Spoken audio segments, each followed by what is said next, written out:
Oke, selamat datang semuanya. Pernah nggak sih kalian bertanya-tanya, gimana sih caranya sebuah prosesor, otak dari komputer kita, bisa tahu persis harus cari data kemana? Nah, hari ini kita akan bongkar tuntas sistem navigasi internal CPU, sebuah konsep yang sangat fundamental yang kita sebut mode pengalamatan. Anggap saja ini semacam GPS untuk data. Mari kita mulai. Pertanyaan ini adalah inti dari semua komputasi modern. Setiap instruksi, misalnya tambahkan A dan B, itu kan butuh data. Ya, si A dan B itu yang kita sebut sebagai operand. CPU harus tahu di mana menemukan operand-operand ini di tengah lautan memori yang begitu luas. Jadi gimana caranya? Jawabannya ada pada sesuatu yang kita sebut mode pengalamatan.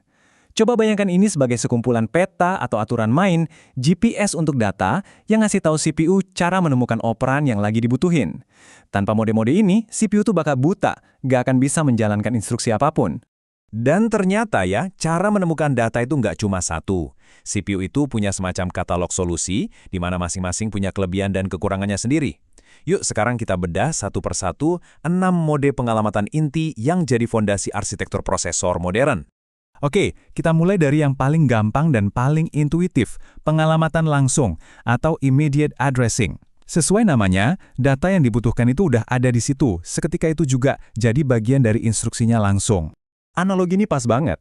Anda nggak perlu pergi ke ATM, nggak perlu buka dompet, uangnya atau dalam kasus ini datanya, itu udah ada di tangan Anda, tertanam langsung di dalam instruksi. Praktis kan? Nah, ini kuncinya karena datanya udah nempel di instruksi, CPU nggak perlu lagi repot-repot melakukan perjalanan yang lambat ke memori utama buat ngambil data. Langkah itu di-skip, makanya mode ini luar biasa cepat. Oke, sekarang kita naik satu level. Dengan pengalamatan langsung atau direct addressing, instruksinya nggak lagi berisi datanya. Tapi instruksi ini ngasih kita alamat yang jelas, kayak nomor rumah, di mana data itu bisa kita temukan di dalam memori. Coba bayangkan Anda dikasih alamat lengkap sebuah rumah. Gak ada bingung, gak perlu nanya-nanya, Anda langsung tancap gas ke lokasi itu. Nah, begitu persis cara kerja direct addressing. CPU baca alamat dari instruksi, terus langsung comot data dari lokasi memori tersebut. Cukup satu kali akses memori.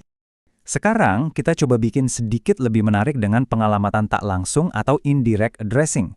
Mode ini memperkenalkan semacam perantara. Jadi, instruksinya nggak nunjuk langsung ke data, tapi instruksinya nunjuk ke sebuah lokasi yang isinya adalah alamat dari data tersebut. Nah, analogi ini menjelaskan dengan sempurna. Anda nggak langsung pergi ke rumah tujuan. Anda pergi ke kotak surat dulu. Terus di dalamnya Anda nemu secari kertas yang isinya alamat rumah yang sebenarnya. Ini proses 2 langkah. Akses memori pertama buat dapetin alamatnya, baru akses memori kedua buat dapetin datanya. Konsep ini penting banget. Ini cikal bakal dari apa yang kita kenal sebagai pointer dalam pemrograman. Sekarang, mari kita bicara soal jalur cepatnya, jalur tolnya CPU, pengalamatan register. Mode ini sama sekali nggak melihat ke memori. Sebaliknya, dia pakai register, yaitu lokasi penyimpanan super ngebut yang letaknya persis di dalam chip CPU itu sendiri. Analogi ini kuat sekali. Lupakan jalan kerak buku, itu ibarat memori utama. Lupakan buka laci, itu ibarat cache. Datanya ini udah ada di atas meja kerja Anda, yaitu register, pas di depan mata.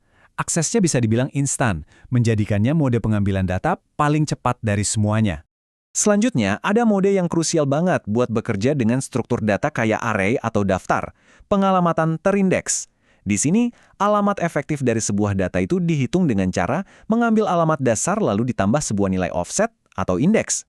Bayangkan Anda lagi di perpustakaan. Anda tahu buku yang Anda cari ada di rak nomor 5. Ini alamat dasarnya. Terus, Anda mau ambil buku ketiga dari kiri. Nah, ini indeksnya. Anda gabungkan kedua info ini buat menemukan lokasi yang pas. Inilah cara CPU bisa loncat ke elemen spesifik di dalam sebuah array dengan sangat efisien. Oke, yang terakhir kita sampai pada mode yang tujuannya agak beda. Kalau 5 mode sebelumnya itu tujuannya buat ngambil data, mode yang satu ini tujuannya buat mengubah arah. Maksudnya, mengubah alur eksekusi program.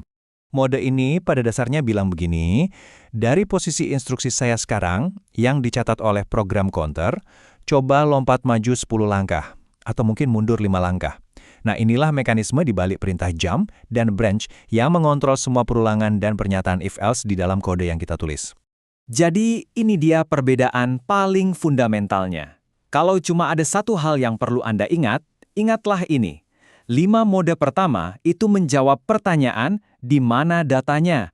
Sedangkan pengalamatan relatif menjawab pertanyaan, program harus loncat ke mana selanjutnya. Satu untuk data, satu lagi untuk kontrol alur. Jelas ya bedanya?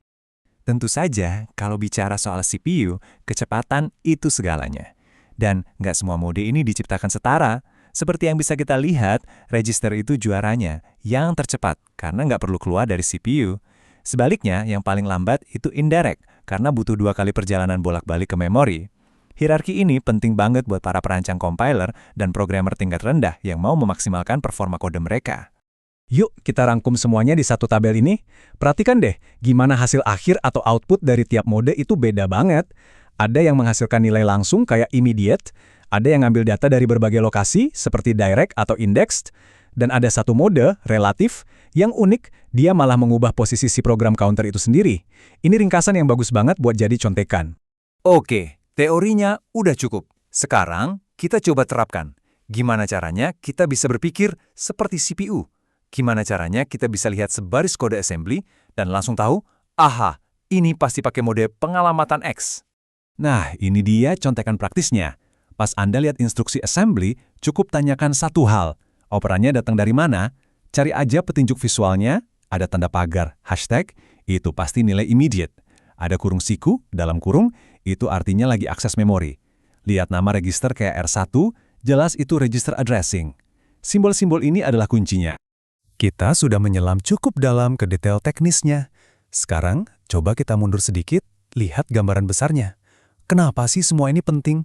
Kenapa setiap mahasiswa ilmu komputer harus paham konsep ini? Pada akhirnya, jawabannya adalah ini. Mode pengalamatan itu ibarat jembatan. Jembatan vital yang menghubungkan dunia abstrak instruksi software dengan dunia fisik data di dalam hardware. Mode-mode inilah yang memungkinkan kode Anda bisa benar-benar berinteraksi dengan mesin. Memahami mereka berarti memahami detak jantung dari cara kerja CPU. Sebagai penutup, saya tinggalkan Anda dengan sebuah pertanyaan. Dari semua mode yang sudah kita bahas, mode mana yang menurut Anda paling fundamental dalam membentuk cara kita memprogram saat ini? Coba direnungkan.